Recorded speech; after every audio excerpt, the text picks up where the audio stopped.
And up next we have the missile swarm against Herald of Dawn by Splinter. And Splinter's on that weird shit. This guy... There's something wrong with Splinter, man. I don't know.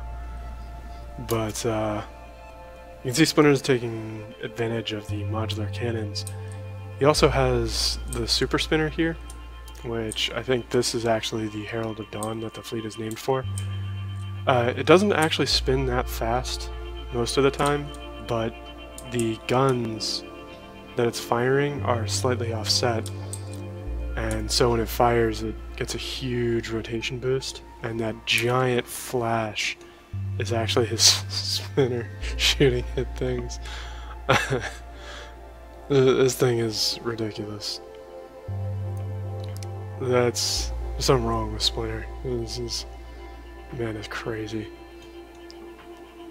But he's also using a few of the other techniques that we've seen before.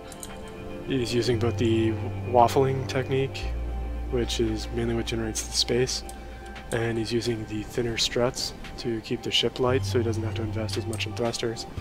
And this thing rotates, which forces you to deal damage to multiple sections of its armor rather than just one. But Splinter's ship is making a pretty good showing of itself. If you were reading chat earlier, you'd have seen that Splinter was very concerned with how well his fleet would handle the missile swarm, but it appears to be doing alright. The Herald itself looks like it may have taken a little bit of damage, but it might just be because of the shape of it. No, it seems to be largely intact still. That gun is ridiculous.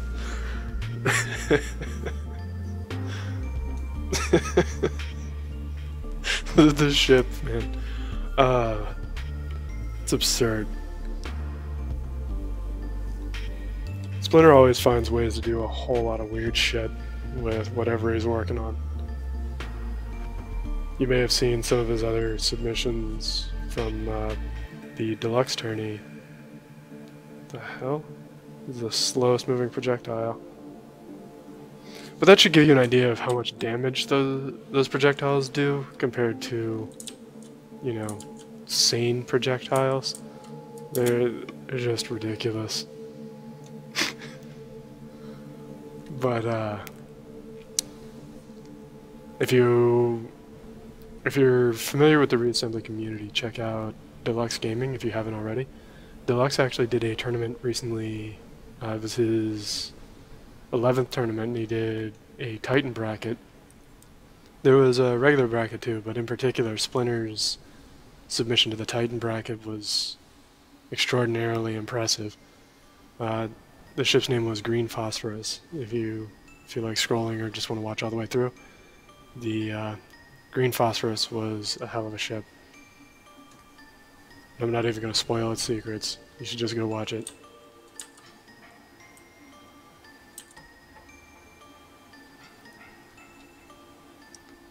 This thing's like a coked up squirrel. Hey, look at that. The enormous projectile. There's no reason for that. It was just unnecessary.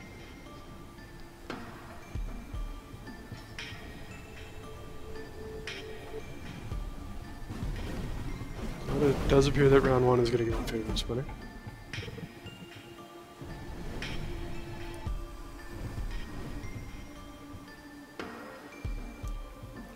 And moving in round two. Or you even.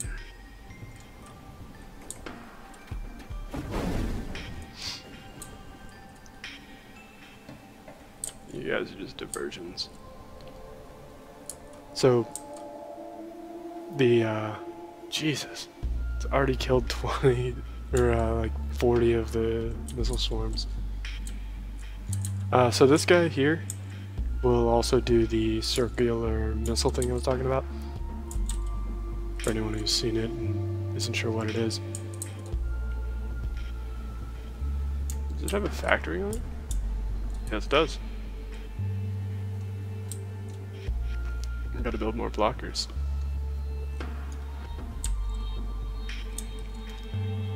So the reason that the projectile travels so slow sometimes is that a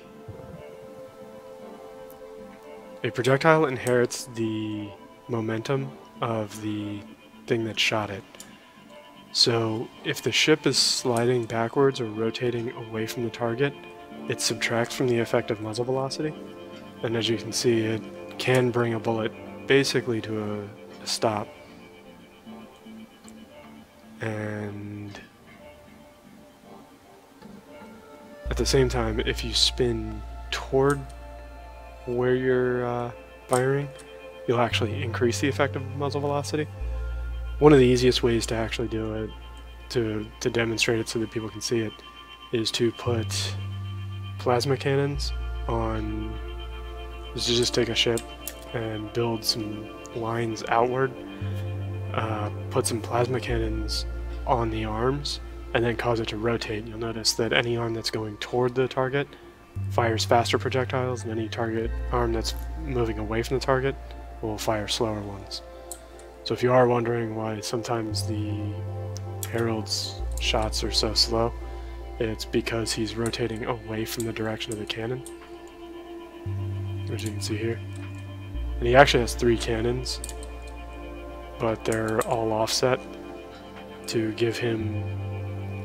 apparently they had enough recoil that they would...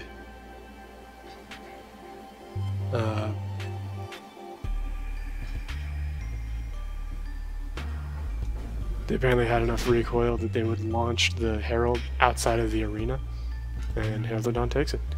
So up next we have Cuddly at Painful up against the Dead Rising.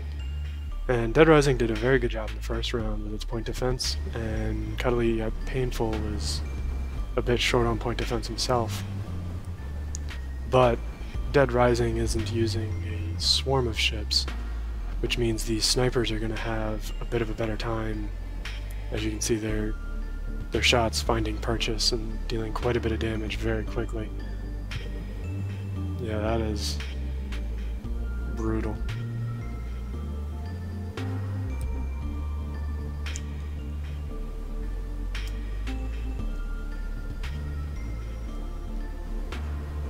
And the blockers are essentially defenseless, but that's not their point.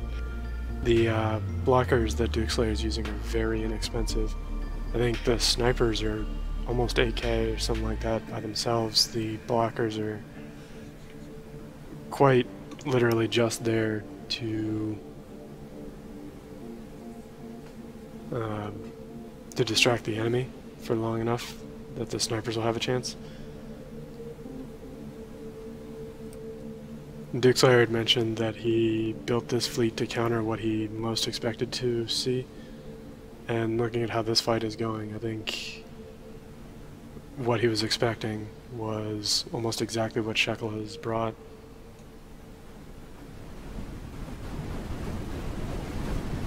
Shekel's ships are trying to hold on though. You can see he's using some of the burstier weapons, but it looks like he doesn't have enough power generation to actually sustain fire.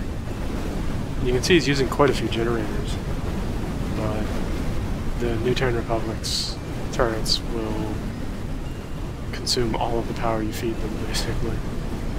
They're very, very hungry.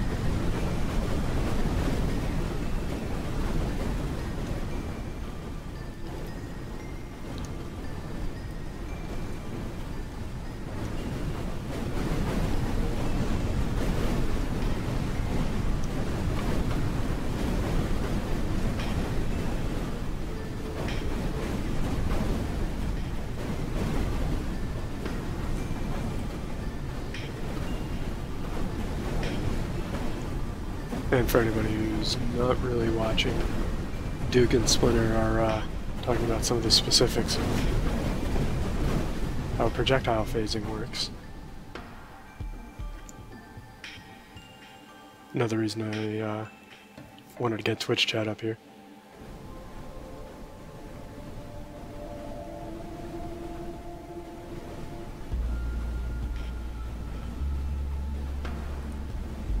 This is maybe less than ideal though, the sniper being a little too far out in the front. You can see the little projectiles are still able to rip the hairs off of the snipers from Duke, but once they actually get to the armor, they slow down quite a bit.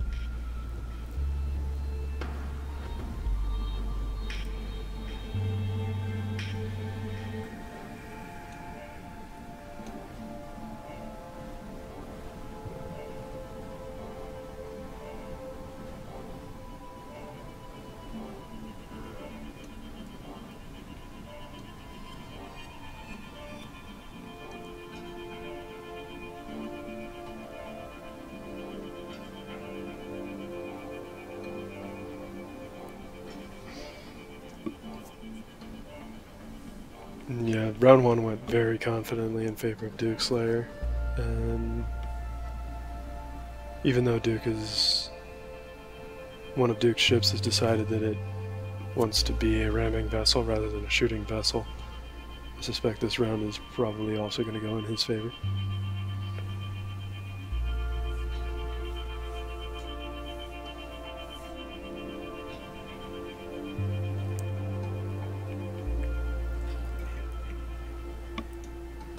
There we go.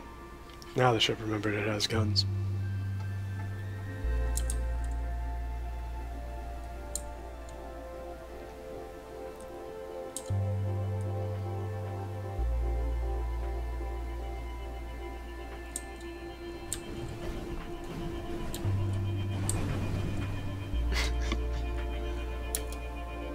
That's what a bad time looks like. Like I was saying, because of the way that the modular guns work for the new Terran Republic, building single cannon or dual cannon snipers with them is pretty ineffective in most cases. You have to be pretty extreme about it for a single cannon to actually be of any value, which is why Duke is actually using 8 cannons on his snipers. And you can see the effect that they have. They're, I think if you actually broke it down and looked at the damage per second on them, they wouldn't be terribly impressive. But their Alpha Strike, as you can see, just decimates everything in front of them.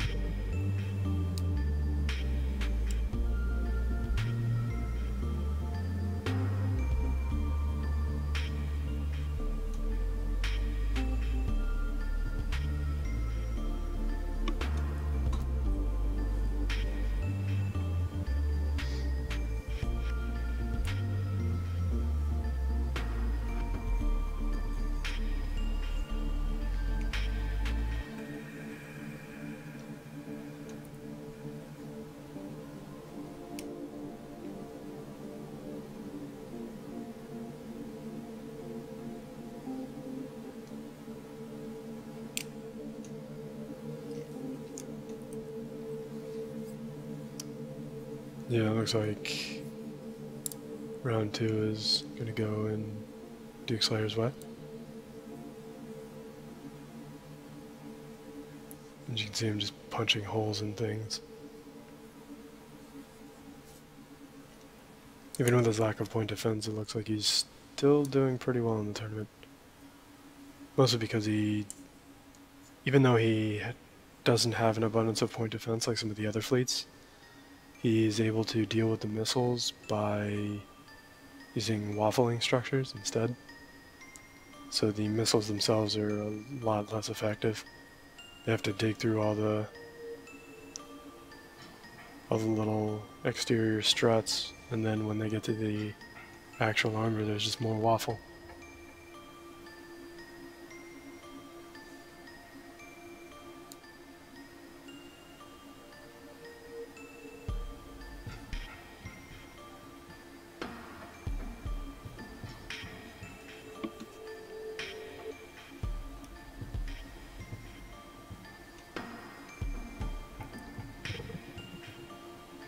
You can see both snipers lighting up that one ship. One poor guy having a really bad day.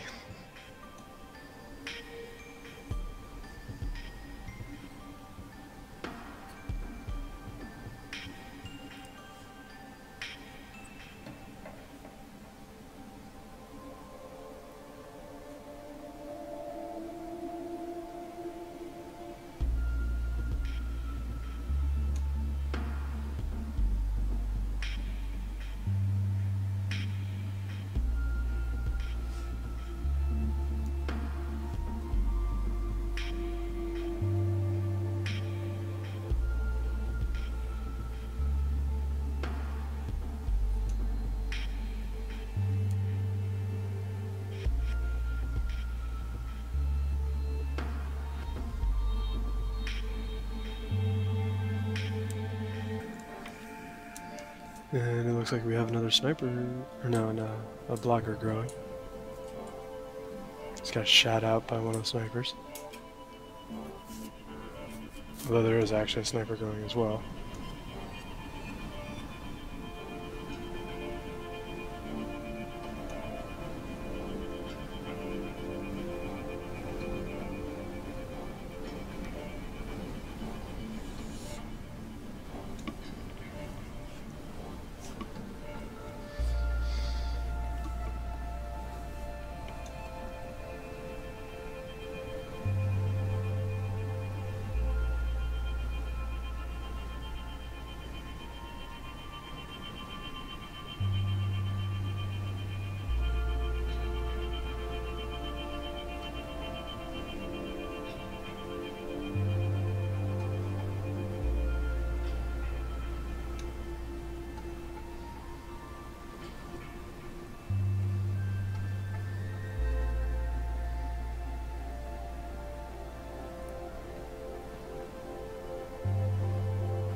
And yeah, you can see by the score difference that Dukeslayer's fleet has pretty much won this one already. Still some time left on the clock, but I don't imagine that he's going to be able to cover that gap. Well, he couldn't actually. He'd have to completely kill Dukeslayer's fleet, and that doesn't look like it's happening either.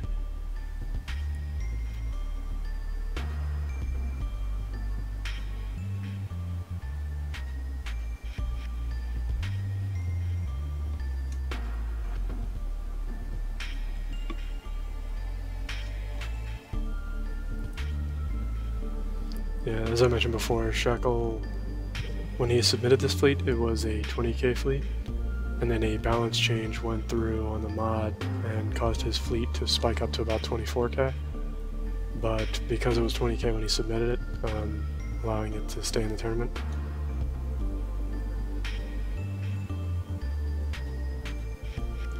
Shekel's ship is continuing to try and build new stuff though, trying to stay in this game.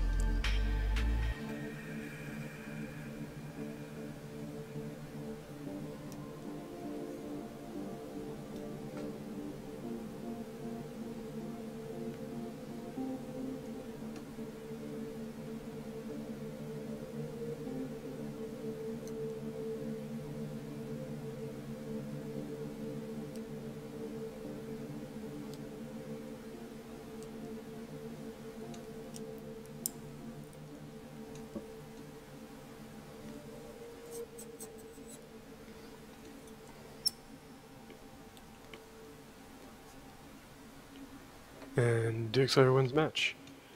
So up next we have the Dead Rising against Shadow League. Both of these fleets handled themselves fairly well earlier on with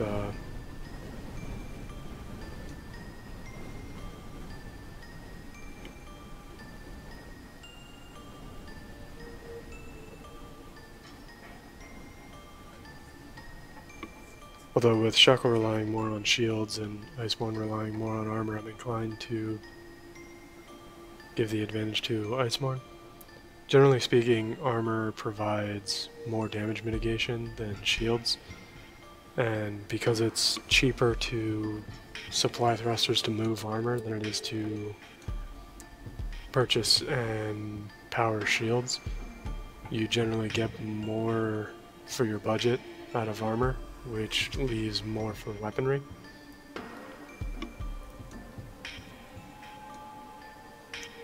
You can kind of see the Shadow League doing a pretty good job of putting points on the board and taking out some of the Dead Rising's fleet.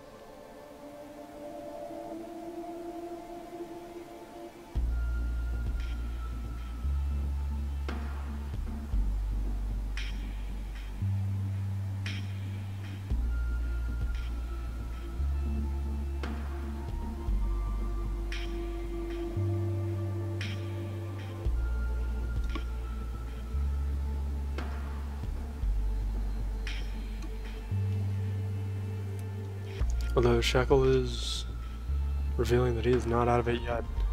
The larger 8-pack looking ship from Shekel is doing quite a bit of doing quite a good job of representing itself. And Shekel's actually taking a point lead. Although Icemourn seems to have factories going. There's way too many ships on the field for that not to be the case.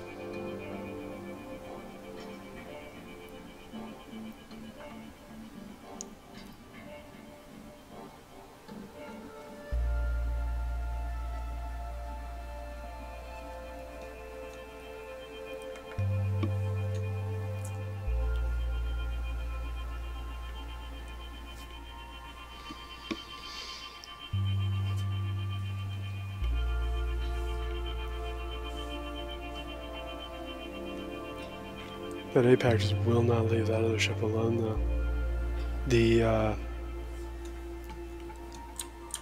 This guy here is actually using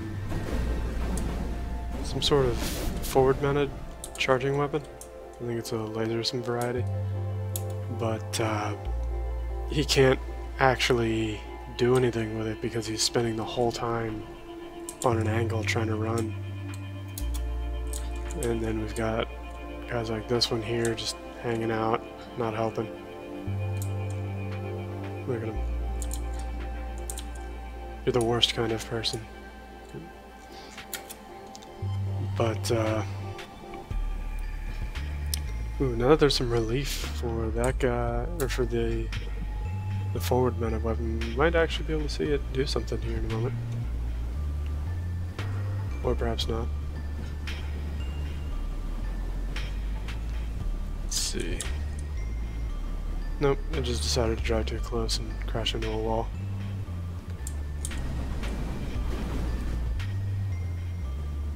I'm not sure what that ship's problem is. It seems like it should have an abundance of what it needs, but instead it just got run down and murdered. This is very close between these two. Although, it looks like Icemourn may well have it. Yep, round one goes to Icemourn, but with only a couple hundred points difference between the two, this one could very easily go either way.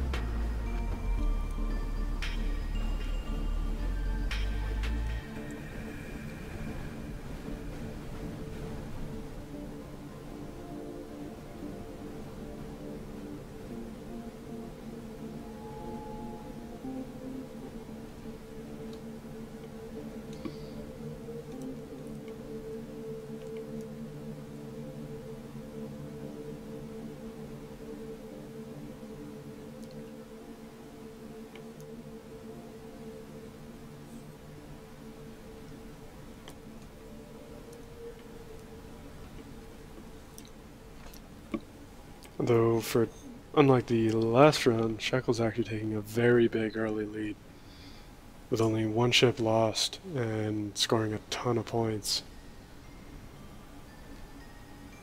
Icemourn's got a lot of catching up to do. I'm guessing right now that this one's going to go in favor of Shekel. It's a pretty colossal gap to have to cover.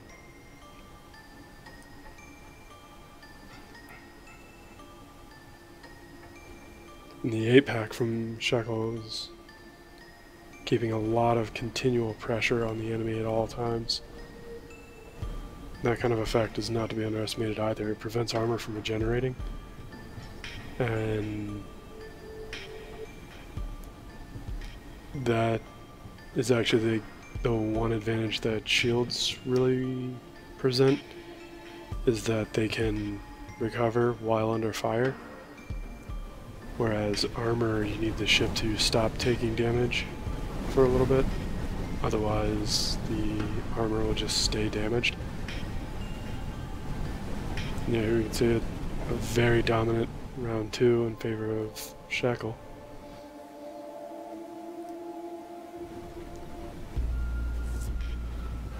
So going 1-on-1 so far, it actually looks like shekel's fleet largely has the advantage. The round 1 was very close and went in favor of Icemourn, but round 2 was an absolute stomping. And it's pretty difficult to predict. Although with the 8-pack taking a lot of fire, that's going to help Icemourn out substantially. And the 8-pack is down. You can see Icemourn is now colossally ahead in points. So looks like this this round will probably go in favor of Icemourn.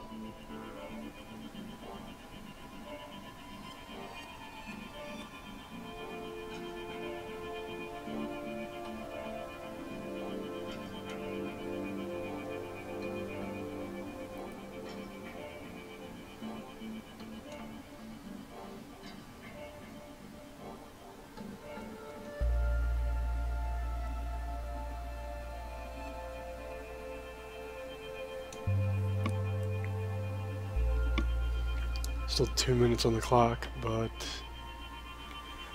most of the points that can be scored have been. And that's usually a pretty good indicator that the round is wrapping up. Very rarely do we see fleets come back from this kind of deficit. Good show by both fleets, though. But it does kind of make it abundantly clear that the linchpin for shekel's fleet is that 8-pack.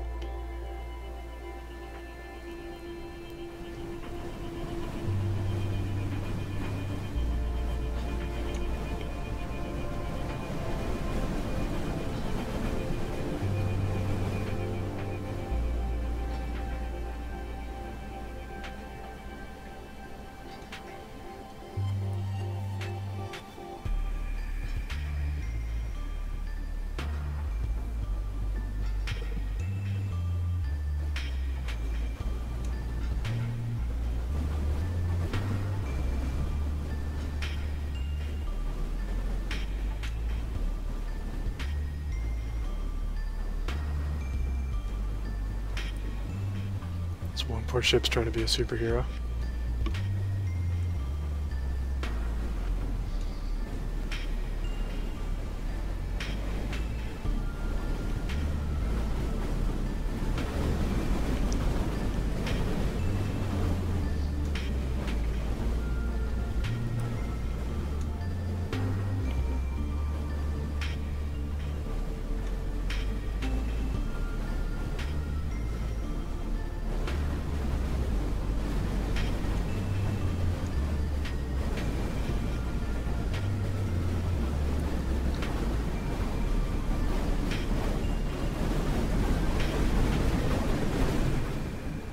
There it is. Icemourn takes the match.